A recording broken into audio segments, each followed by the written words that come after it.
হ্যাঁ, মহিলা প্যান্ডেলে যারা বসে আছেন, মা, রহিমা, বিউটি, নার্গিস, গোলাপি, মরিয়ম, হাসি, কুজি, মায়া, জয়া, হাফসা, হাজেরা, রুমকি, ঝুমকি, বিউটি, সুইটি, নার্গিস, গোলাপি, আল্লাহ মা বোনদেরকে বেশি করে দান করে তৌফিক দান করুন। জোরে বলেন আমিন। যাদের মন আয়েশা, ফাতেমা, খাদিজার মতো নরম, তারা অবশ্যই দান করবে। কথা বলেন ঠিক কিনা?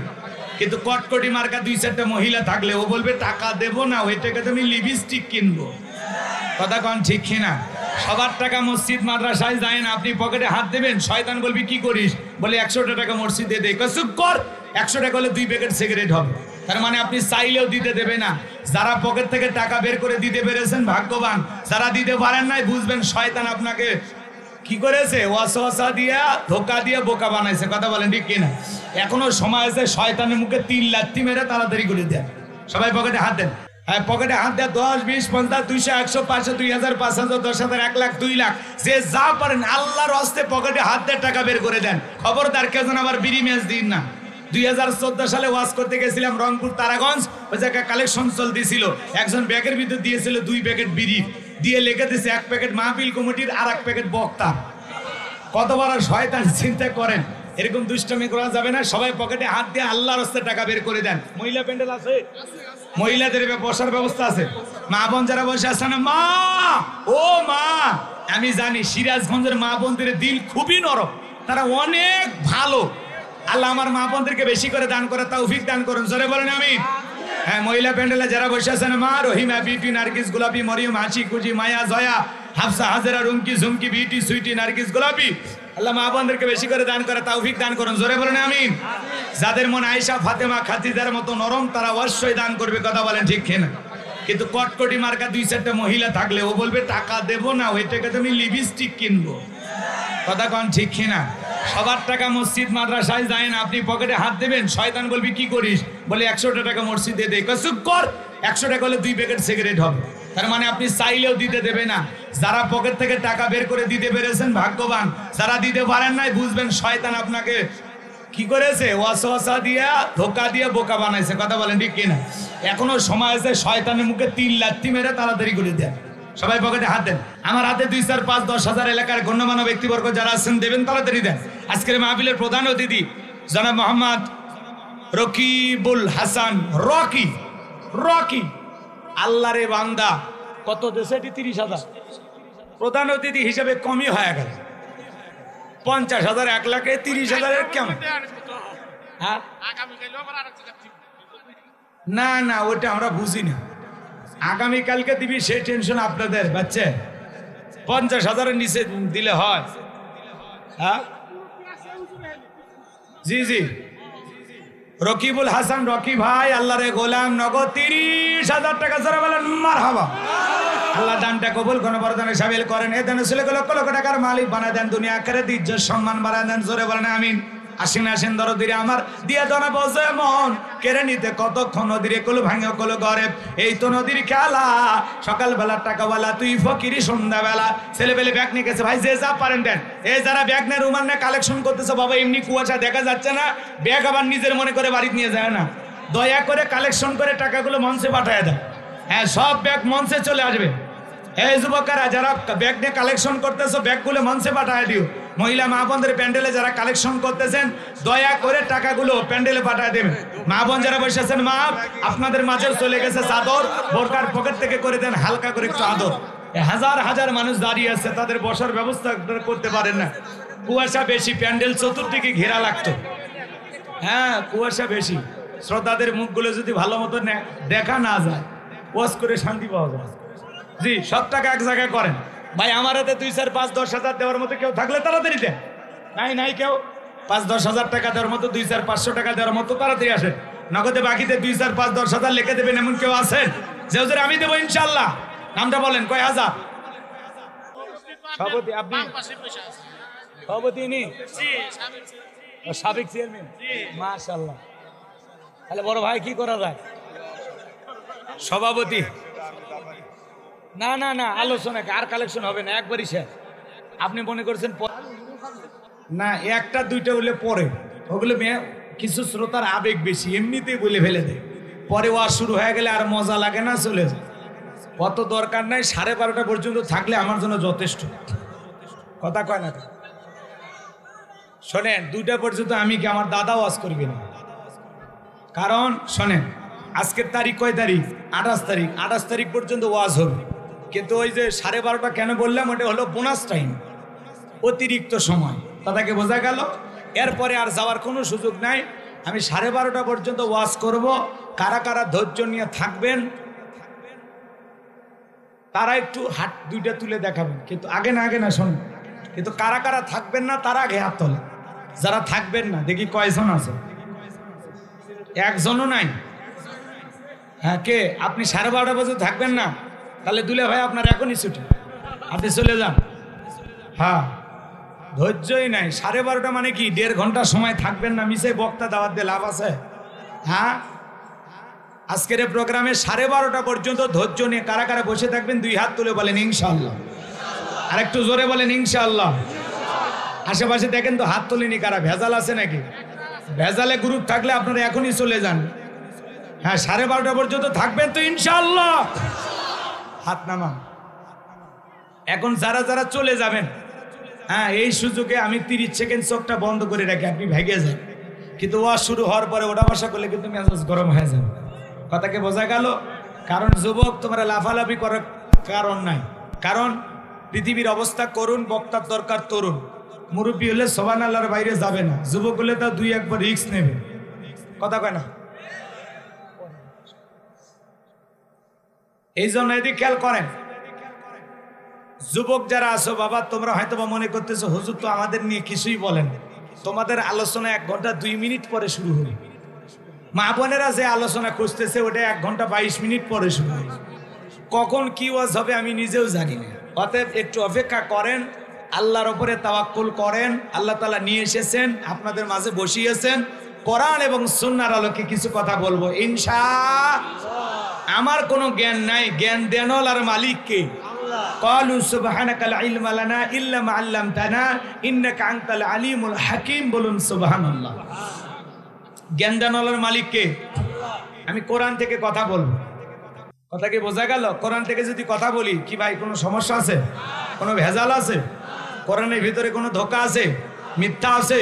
থাকবে কি করে? কিতাবটি নাজিল করেছেন কে? আল্লাহ রাব্বুল আলামিন বলেন, যালিকাল কিতাবু লা রাইবা ফি। আমার আল্লাহ ডেকে বলেন, এটি এমন একটি কিতাব যেই কিতাবের মধ্যে কোনো সন্দেহ নাই, কোনো সংশয় নাই, কোনো মিথ্যা নাই, কোনো ধোঁকা নাই। There is no doubt. বলুন আল্লাহু আকবার। হুদাল লিল মুত্তাকিন। মুত্তাকি বান্দাদের জন্য গাইডলাইন হিসাবে, পথ প্রদর্শক হিসাবে আসমান থেকে কিতাবটি নাজিল করেছেন কে? সেই কিতাবের আলোচনা শুনলে লাভ না লস।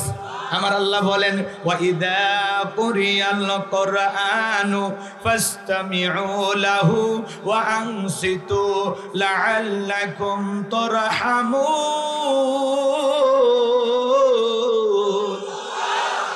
সূরা আরাফ আয়াত নাম্বার 204।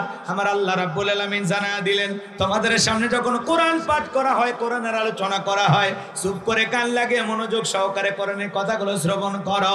যারা চুপচাপ কোরআনুল কারীমের কথাগুলো শ্রবণ করবে, আমার আল্লাহ রাব্বুল আলামিন আসমান থেকে তাদের উপরে আল্লাহ রহমত বৃষ্টির মতো নাজিল করবেন। বলুন সুবহানাল্লাহ।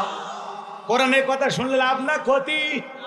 লাভ। লাভটা কি? আমার আল্লাহ বলেন, ওয়াযাক্কির ফাইন্নায যিকরা তানফাউল মুমিনিন। সূরা জারিয়ার 55 নম্বর আয়াত।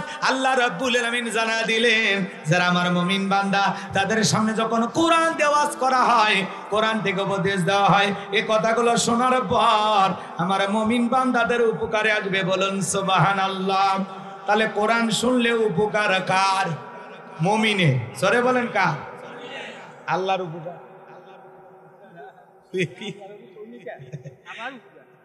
কোরআন শুনলে আমাদের উপকার। কথা বলেন ঠিক কিনা? এদিক খেয়াল করেন। তাহলে সহি নিয়তে বসেন, চুপচাপ একটু জবান ছেড়ে আমার সাথে পড়বেন, আর একটু কথাগুলো বোঝার চেষ্টা করবেন। আমি আজকে আপনাদের সামনে কথা বলবো পবিত্র কোরআনুল কারীমের 41 নাম্বার সূরা। কত নাম্বার? একটু আওয়াজ দিয়ে সহযোগিতা করবেন। আপনাদের সাপোর্টে আমার গতি আরো বাড়াবে। যত আওয়াজ দিবেন কম ফুরিয়ে যাবে আমার দম। একটু আওয়াজ দিয়ে বুঝাবেন, প্রত্যেকটা রাতে মাহফিল করি, বোঝেন নাই? না হলে ঘুম চলে আসবে, যে কুয়াশা, বুঝতে পারছেন? আমারে জাগ না রাখার দায়িত্ব আপনাদের। আপনারা আওয়াজ দিয়ে বুঝাবেন, হুজুর এটা ঘুম পাড়ার মাঠ না, এটা ওয়াজ করার মাঠ। কথা কোন ঠিক কিনা? ঠিক আছে তো?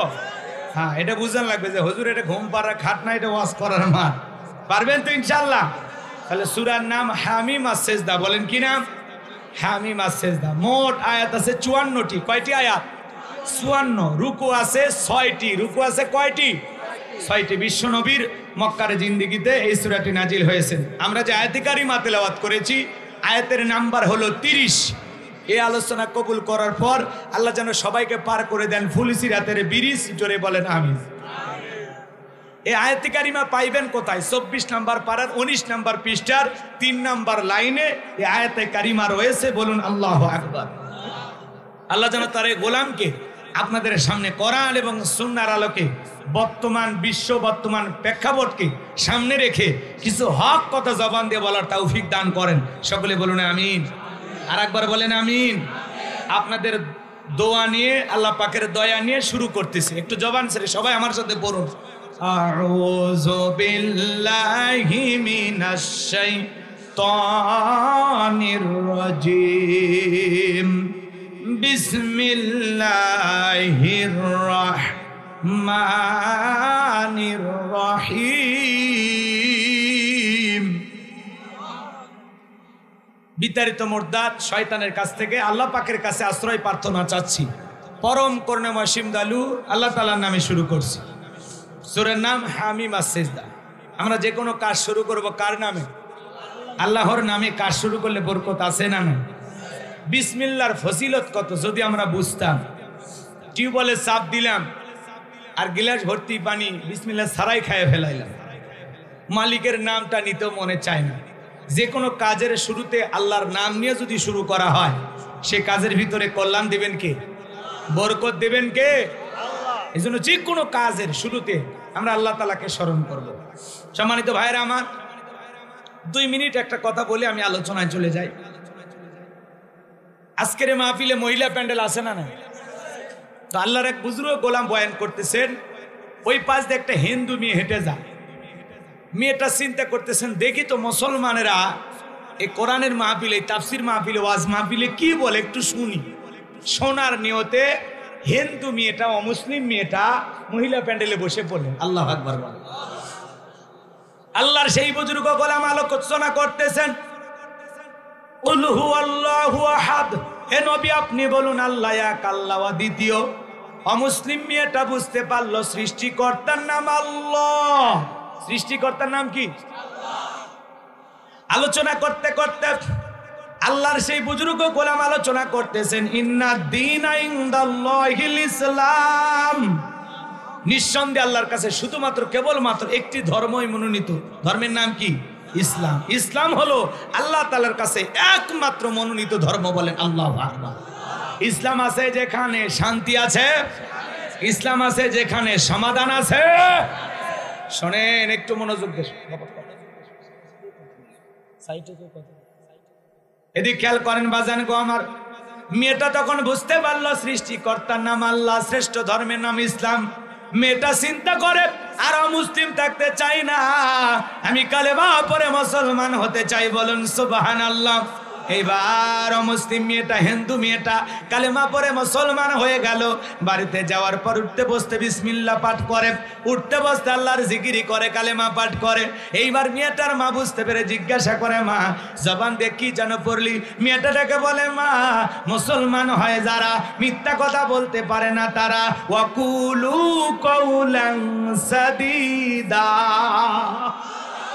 সঠিক কথা বলো, সত্য কথা বলো। ইমানদাররা কোনোদিন মিথ্যাবাদী হতে পারে? মেয়েটা ডেকে বলে, মা গত কয়েকদিন আগে মুসলমানদের একটি প্রোগ্রামিং আমি বুঝতে পেরেছি সৃষ্টিকর্তার নাম আল্লাহ, শ্রেষ্ঠ ধর্মের নাম ইসলাম। আমি আর দেরি করি নাই মা, আমি কালেমা পড়ে মুসলমান হয়েছি। এই কথা শোনার পর মা ডেকে বলে, মেয়ে রে তুমি আমাদের একমাত্র মেয়ে, ধন সম্পদ টাকা পয়সা সব তোমার জন্য করেছি, এসব কি করেছো মা? এখনো সময় আছে, ইসলাম ধর্ম ত্যাগ করে বাপদাদার ধর্মে ফিরে আসো।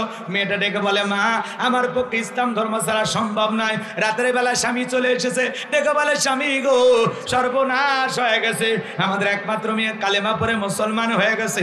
তাই নাকি বলে হ্যাঁ, মেয়েকে ডাকতে বুঝায়, মা এখনো সময় আছে, ইসলাম ধর্ম ত্যাগ করো। মেয়েটা রেখে বলে বাবা আমার পক্ষে ইসলাম ধর্ম ছাড়া সম্ভব নয়। বাবা রাগান্বিত হয়ে গালের মধ্যে একটা থাপ্পড় বসায় দিয়েছে।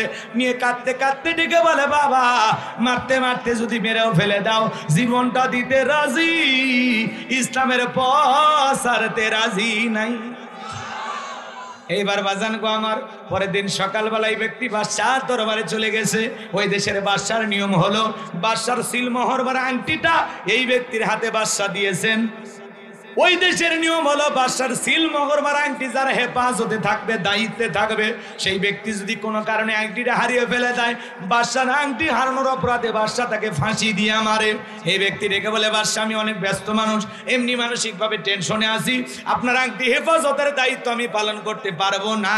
আপনি এত বড় বাদশা, যদি ফেরত দেয় দেখতেও খারাপ দেখায়, আপনি যদি মনে কিছু না নেন, এই আংটি হেফাজতের দায়িত্ব আমি আমার মেয়েকে দিতে চাই। বাদশা ডেকে বলে আমার কোনো আপত্তি নাই, তবে দেশের আইন সম্পর্কে মেয়েটাকে অবশ্যই অবগত করবেন। এই বাড়িতে যাওয়ার পরে ডেকে বলে মা এদিকে আসো। মেয়েটাকে ডাক দিয়া আংটিটা বাদশার আংটিটাই মেয়েটার হাতে দিয়ে বলে মা এটা বাদশার সিলমোহর মারা আংটি, খবরদার তুমি যেন হারিয়ে না ফেলো, যত্ন করে একটু রাইখে দাও। বাদশার আংটি হারাইয়া ফেললে বাদশা কিন্তু তোমাকে ফাঁসি দিয়ে মারবে, আমি বাবা হয়েও তোমাকে বাঁচাতে পারবো না। মেয়েটা বিসমিল্লাহির রহমানির রহিম বইলা আংটিটা জামার পকেটে রেখে দিল। এইবার মেয়েটা ঘুমের মধ্যে চলে গেছে। বাবা কৌশলে মেয়ের ঘরের ভিতরে প্রবেশ কইরা জামার পকেট থেকে আংটিটা নিয়া বাড়ির পাশে নদী ছিল, নদীর ভিতরে ছুঁড়ে মারছে। আর মনে মনে ভাবতেছে মেয়েরে এই যে আংটিটা ফেলে দিলাম, এইবার বাদশার সিলমোহর মারা আংটি হারানোর অপরাধে বাদশা তোমাকে ফাঁসি দিয়ে মারবে। তুমি মুসলমান হয়েছে কথা প্রকাশ পেল না, আমার বংশের মুখে সুনিকালি পড়লো না, আমার উঁচু মাথা নিচু হলো না, সমাজের চোখে তোমার কারণে আমাকে ছোট হতে হলো না। বলেন তো বাজান গো আমার, আংটিটা নদীর ভিতরে বাবা ফেলে দেয় ষড়যন্ত্র করার পেছনে কারণ একটাই, বাবা হলো বেঈমান আর মেয়েটা হলো ইমানদার। মেয়েটা মুসলমান হয়েছে এই জন্য ঘরের আপন মানুষও তার বিরুদ্ধে ষড়যন্ত্র করে। যেমন ইব্রাহিম আলাইহিস সালাম তার বাবা আজর ঠাকুরকে বলেছিলেন বাবা যেই দেবতা শোনে না, দেখে না, না পারে নিজেদের উপকার করতে, না পারে আপনাদের উপকার করতে, ও বাবা যেই মূর্তি তুমি নিজের হাতে তৈরি করো শক্তি নাই নিজের নাকের ডোকায় পড়ে থাকা একটা মাছিকে তাড়ানোর, এমন দেবতার পূজা করে খিলাম, বাবা গো এক আল্লাহর ইবাদত করো। তখন বাবা আজর ঠাকুর ডেকে বলে এই ইব্রাহিম তুমি আমার ছেলে হয়ে আমার দেবতার বিরুদ্ধে কথা বলো, আজ থেকে এই বাড়িতে তোমার আর জায়গা হবে না, তুমি এখান থেকে দূর হয়ে চলে যাও। তাহলে মুসলিম জাতির পিতা ইব্রাহিম আলাইহিস সালামকে তার বাবা আজর ঠাকুর বাড়ি থেকে বের করে দিয়েছিলেন আল্লাহর পথে দাওয়াত দেওয়ার কারণে। কথা বলে ঠিক কি না? আমার ভাইয়েরা ভালো করে বোঝার চেষ্টা করবেন। আপন পিতা হয়ে মেয়ের বিরুদ্ধে আংটিটা নদীর ভিতরে ছুঁড়ে মেলে এই গভীর ষড়যন্ত্র করলেন, কারণ একটাই, বাবা হলো বেঈমান, মেয়েটা হলো ইমানদার মুসলমান। কথা বলে ঠিক কি না? আমি কি পুরো ঘটনাটা বলবো? আপনারা কারা কারা একটু শুনতেছেন হাত তোলেন তো বাজান। লিল্লাহে তাকবীর, লিল্লাহে তাকবীর, হাত নামান। তাহলে সূরার নাম কি বলেন তো? এই তো ভুলে গেছেন, সূরার নাম কি? হামিম আস-সিজদা। কত নাম্বার আয়াত? 30। একটু জবান ছেড়ে সবাই আমার সাথে পড়ুন, সবাই একটু পড়েন, সবাই যারা তিলাওয়াত করতে পারেন আমার সাথে পড়েন। ইন্নাল্লাযীনা ক্বালু রাব্বুনাল্লাহু সুম্মাস্তাকামু তাতানাজ্জালু আলাইহিমুল মালাইকাতু আল্লা তাখাফু ওয়া লা তাহজানু ওয়া আবশিরু বিল জান্নাহ বিল জান্নাতিল্লাতী কুনতুম তুআদুন।